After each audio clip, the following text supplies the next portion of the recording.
There's a whole story that goes with getting the license plate on this Mercedes S65, and I want to give a very special thank you to the state of Delaware for making it an extremely difficult and challenging experience. But before we get into what it took to get this car registered and getting that license plate and that registration sticker on here, why don't we do a cold start first?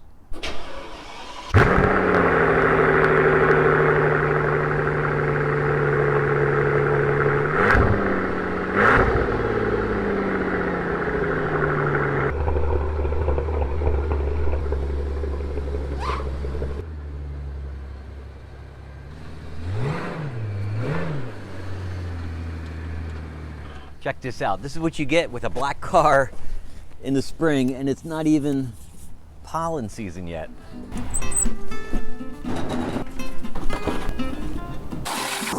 This is a 2007 Mercedes. I bought it 8, maybe 9 months ago, and I bought it knowing that it did not have catalytic converters. Both cats at the mid-pipe section were cut out by the previous owner, and straight pipes were put in place. Now that straight pipe adds maybe 30 or so horsepower to this car. However, in the state of Delaware, you go through inspection, you can't do it. A check engine light's gonna pop up and you're stuck. I went into this knowing that I needed cats, but also thinking that, you know, it's pretty simple, right? I was pretty cavalier about what the cats would cost and what it would take to get this thing through inspection.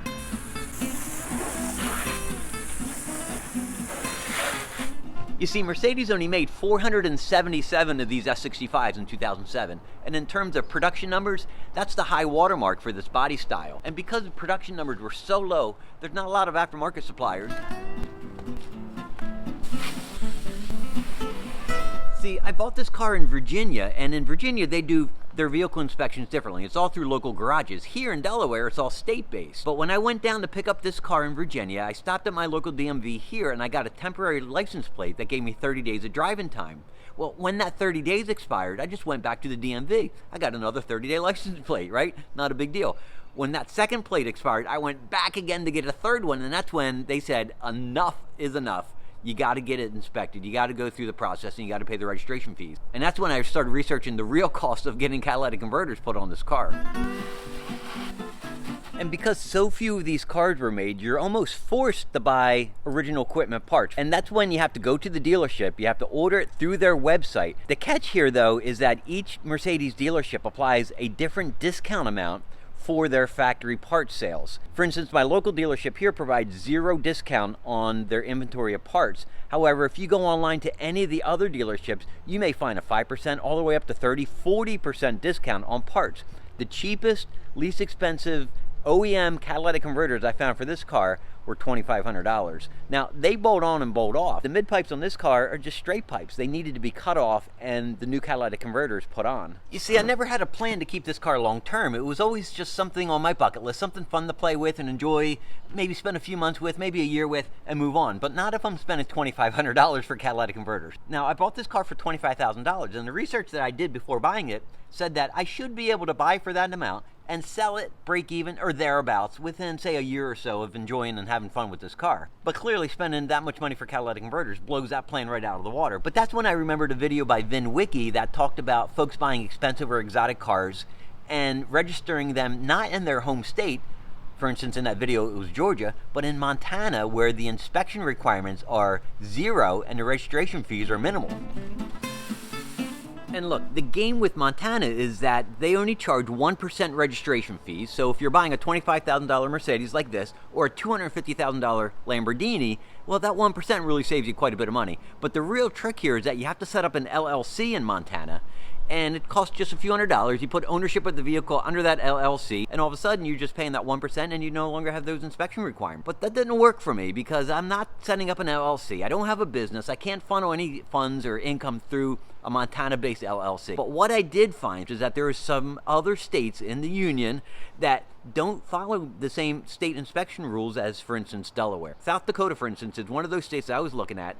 Now, they charge 4% registration fees, which is fine because Delaware is 4.25%, but they have 0 inspection requirements. You simply mail it in. South Dakota also has an entire division within their DMV dedicated solely to residents who have vehicles registered in South Dakota but live in one of the other 49 states. In fact, they have 58,000 vehicles registered to non-residents in that state. Look, the registration fees in Montana were 1%. Delaware's 4.25%.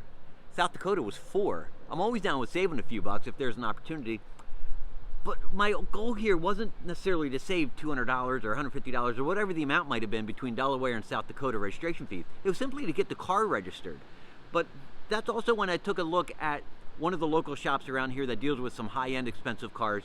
They priced out catalytic converters on this car, not OEM cats, but aftermarket high-flow cats, something like 800 cells. I don't know what that means. They said is the best and the most highest flow, and it would work great for this car. $1,100 to get those new cats put onto this car, and that's ultimately what I did. I didn't want to cheat the system. I felt wrong about trying to register this in another state, trying to cheat Delaware, and that's not my goal in this whole thing. But that solved the problem. That's all I needed to do. I spent $1,100 for brand new high flow catalytic converters put on this. That got the check engine light turned off. I went through inspection and I passed. No issues whatsoever with the emissions or with the safety inspection on this car. But that didn't get the car registered. That wasn't the end of this. See, whenever I bought an auction car, I would get a receipt after I paid, and I would take that receipt with me to the DMV when I was registering that car, and I would pay my 4.25% based on the value that I paid, the amount that I paid and listed on that receipt. When I bought any other car, I would take a bill of sale with me to the DMV, and I would pay my 4.25%, again, based on the amount listed on the bill of sale.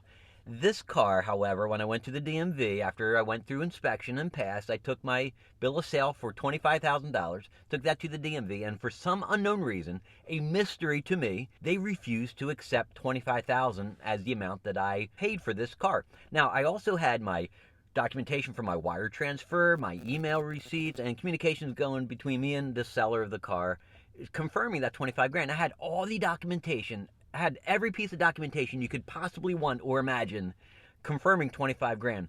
But the DMV, however, this time, they wanted to go through the NADA values, and they came up with a value for this car without even looking at it, without asking me any other questions about it.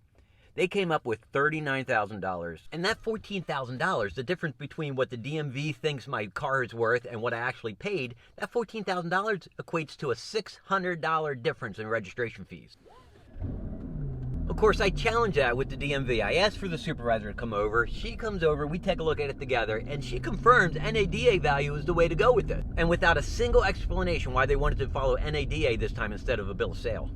But they did give me an option. They told me to go out and get an appraisal, and if that appraisal comes back less than $39,000, I pay whatever that appraisal amount is. They told me I can go anywhere I wanted to go, and immediately I chose CarMax. I knew one was open that weekend. I took the car over there. CarMax's value came in at $18,000. I wasn't surprised. Obviously, it's wholesale pricing, and that's just what they do. So I go back to the DMV a week later with my CarMax appraisal. I hand it to the DMV clerk along with all the other pieces of information. She looks at the CarMax appraisal and she goes, I can't take that. It's CarMax. That's not a legitimate appraisal. Ah! So you don't have to wonder very much why people don't trust or like the DMV.